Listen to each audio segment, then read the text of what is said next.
At dahil day 7 ng mga papsi, gusto kong pakita sa inyo ito, at syempre ang murang-murang, ay hindi pala, hindi pala sa 800 yan.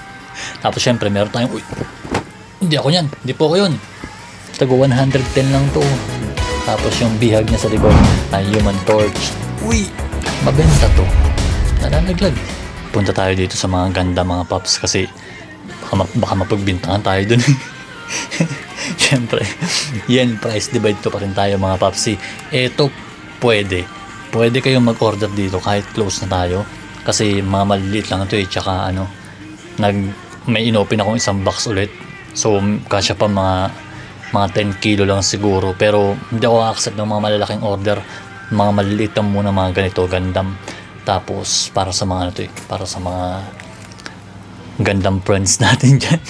Kasi hindi natin, puro pangakong nabigay ko sa kanila, hindi ko napakita yung mga loose. Actually after nito meron pa tayong glass cab na pupuntahan. Ayan, mga loose yan. Tapos dun sa kabilang store, kung kaya pa ng time natin, puntahan din natin yung mga paps. Pero ito yan, price divide to 550 pesos yung 1,190 for 495. Ito pa, tsaka ito, yan. Hindi ko, yung mga loose mga paps, hindi ko alam kung kompleto yan so willing ako magbigay sa inyo ng kahit gano'ng karaming pictures ang gusto nyo. Basta wag lang hindi lang yung basta yung pictures na pictures ng Gundam lang. Ito mga 275 pesos. Hindi ko alam kung paano ba binubuto, but ang liit naman kasi nito ayun tago 110 lang to. Ano bang yan? Gacha ba yan? Hindi. 110 pesos lang yung mga paps. Tapos syempre ang shipping fee niyan, napakamura lang. Kung di pa yan umabot ng 100 gram, 65 pesos lang yan. Minimum natin mga paps 65 pesos, which is 100 gram. So kung tatlo niyan is 100 gram, okay lang yun, 65 pesos pa rin yan mga papsi. Ayan. Dito sa likod natin, flex ko lang muna. And may naghahanap kasi sa atin ng pitit na Demon Slayer Q-Posket. Tapos ito mga WCF natin. Ito sa WCF Dragon Balls tapos One Piece. Tingnan natin kung kaya pa natin puntahan. Napakarami dito. Halos lahat talaga. Kaya palagi ko sinasabi, lahat ng figure meron kami. Kasi meron naman talaga. Napakalaking store nito. Ito 550. Meron tayo ditong Flash, Bullseye, Daredevil pa. May pangalan lang. Sorry naman. Tapos meron tayo ditong Blue Iron Man, meron tayong Human Torch. Uy, mabenta to. Nalalaglag. Meron tayo ditong Human Torch, siyempre. Human Torch ba? Punisher. Punisher, meron din tayo. Tapos Wolverine. Tapos kung sino pa man ang gusto nyong character na ganitong itsura, isend nyo lang sa akin yung picture. Bibigay ko sa inyo mga price mga papsi. Pero possible for next batch na, kasi i-hunt ko pa yan. So punta tayo dito sa mga glass cab, kasi Gundam talagang focus ko ngayon. Ito, wala tayong oras So meron tayo ditong 1,200, 600 pesos, 3,000 yen. Tapos 2,500 yen yung dilaw mga paps. Tapos ito yan, 1,250 pesos lang yan mga paps. So divide 2. Ayan, pwede natin itong mabili, balikan ko mamaya or bukas, basta kaya pa to. Ang flight namin is sa 30 po. Ayan. So meron tayo ditong 2,500 yung nasa likod niya. Tapos meron nasa harap na 5,000 yen, merong 6,000 yen, at yung ganyan tsaka laki, kasi yung laki ng palad ko. Basta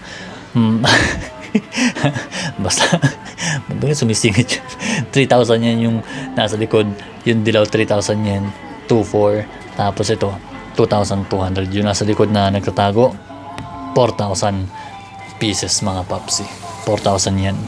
Ayan. Tapos ano pa ba? Itong duwag na yan, huwag natin pakita yan. 6,000 yun. Ayan, 2,200. Kung kilala nyo itong mga papsos, sarap sana mag-collect na. May kabayo, 2.5. May kasama na ba ano yun? Basta, kabayo tsaka ano yata yun, figure. Tapos ito, ayan, 2,200 pesos. Yung 4,400 yan mga paps. Ganyan siya kalaki oh. Ayan oh. Well, sa point of view ko, mga ganito siya. Kung kayo nasa eyes ko, ganyan. Yan. Ay, ganun pala. Basta, basta yun.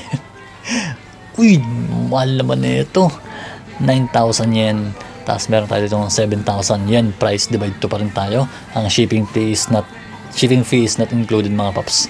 Siyempre, murang-mura lang shipping fee yan dahil napakagaan ng mga Gundam. Ayan, 1,200. Tapos yung sa likod 3,300. 1,650. Ganda nun na, angas nun na. Ito, 4,500. Ayan, meron tayo itong 3,500 yen. Meron tayong black na ano, basta 3,500. Tapos yung tatay niya sa likod, napakaraming zero, 10,000. Tatay ba niya yun? basta yun. Meron tayo itong 2,200 na ano, missile. Ito, 2,200. Tapos yung bihag niya sa likod, 2,750 pieces yan mga paps. Ito, 1,100. Tapos yung maraming zero na yun, 5,000 pieces. Laki nun. Laki rin ng presyo. Mga, ay, ano to ah. Wait lang. Mga ano to ah, mga Dragon Quest ba to? May mga nabenta ako itong nakaraan eh.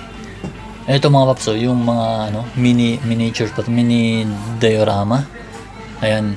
May mga buyer ako nito kung sa mga interested, pwede pa natin kunin August 30 mga paps ang ating flight papuntang Pilipinas. So pwede nyo rin makuha yun ng August 30 or hindi, mga after 1 week or 2 weeks siguro sa sorting. Sorting kasi ano eh, nasa 600 kilo na yung mga dala namin eh.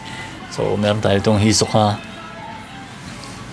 Ichiban Kuji, meron tayo itong 5,000 pesos na Jiraiya at saka mahal ng pain, talaga magka-pain ka dito. Eto, 12,000 yan. Siguro mahal to, mas mura yan sa Mercari kung set natin kukunin. Meron tayong Bleach, 12,000, 10,000 na yo. Tapos, syempre, kanina si Kurapika. Ayan, Kurapika. Yos, punta naman tayo sa mga, eto mga nakabox. Hindi talaga ako magbebenta mga box ng nakabox. Kasi, ang laki kasi ng box na ito eh. Ayun o. Lahat ng klase ng ganda mga paps, possible meron kami. Lahat na nagtanong sa akin, nabigay ko presyo, kaso mga lason talaga. Hindi ko mag-guarantee yung mga sale kasi konti lang palaging sinisale na Gundam na nakabox eh. Pero hindi ko alam kung okay na sa ito. Tingnan itong ano, master grade 7,100. Hindi ko alam kung may sale tayo makukuha nito. Ayan. Pero lahat mga paps, meron kami. Ayan o. Dami na ito. Tapasukin natin itong mga lason dito. Ayan o. Masakit ang presyo. Ito yung ano eh. Pag binili mo, may kasama ng taga-build, taga-buo. Sa sobrang mahal. Okay.